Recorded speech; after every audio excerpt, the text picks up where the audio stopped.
Hey everyone, welcome back to another video. So now let's pick the next problem from the introductory problem section, coin piles. So you have two coin piles containing A and B coins. On each move you can either remove one coin from the left pile and two coins from the right pile, or two coins from the left pile and one coin from the right pile. You're tasked to efficiently find out if you can empty both the piles. So you're given T test cases and you are given the value of A and B, and you have to tell if you can efficiently empty both the piles. See this test case here, A is 2 and B is 1.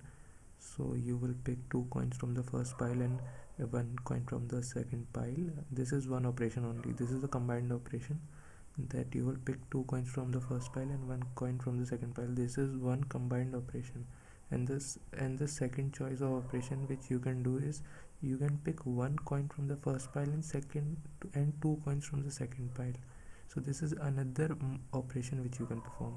Okay, so in this test case, like 2 and 2, if you pick two coins from the first pile, then the first pile is over and the second pile has one coin left. Now you cannot remove this one coin from the second pile. Your first pile is finished, so you cannot perform any operation. In the third case, you have 3A, you have three coins in both the piles, so you pick two coins from the first pile and one coin from the second pile. So it becomes 1 and 2. Then you pick one from the first pile and two from the second pile. There are 2A and 4B, so you can simply take 1A and you can take 2 from the pile B. Okay, now you take the second one from this pile and you remove 2 from this pile, so this will be empty. You will empty both the piles in this way. If one coin extra in the second pile, then there is no possible way to empty the piles, then one coin will be left in the second pile. So one observation is that if B is greater than 2 into A, then our answer is no. So the necessary condition is that the B should be less than or equal to twice of A. If this condition is true, then only our answer can exist.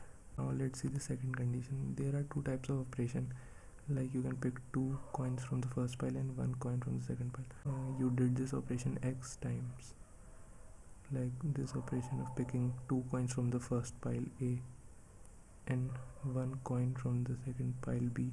You did this operation X times, and the second operation in which you pick one coin from the first pile and two coins from the second pile, you did this operation.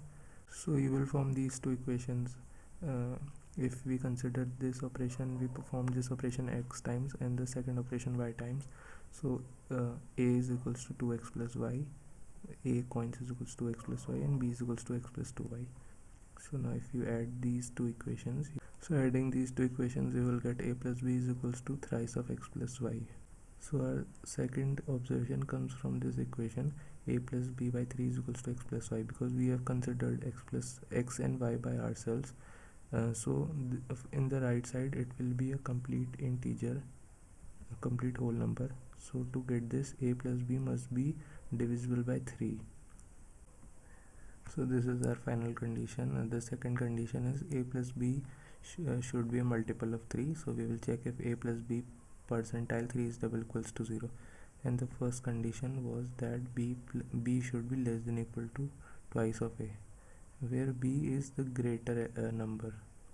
So let's move to the code, guys.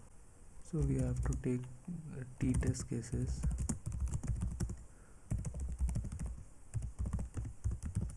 and in each test case you have to input two integers A and B.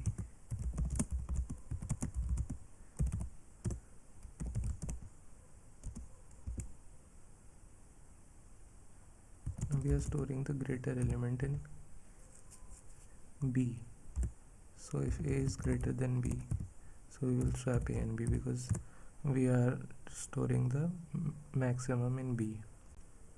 So now we check if twice of A is greater than equals to B and A plus B percentile 3 is double equals to 0, then we see out yes,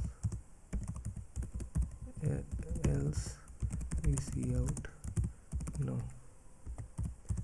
see out and L.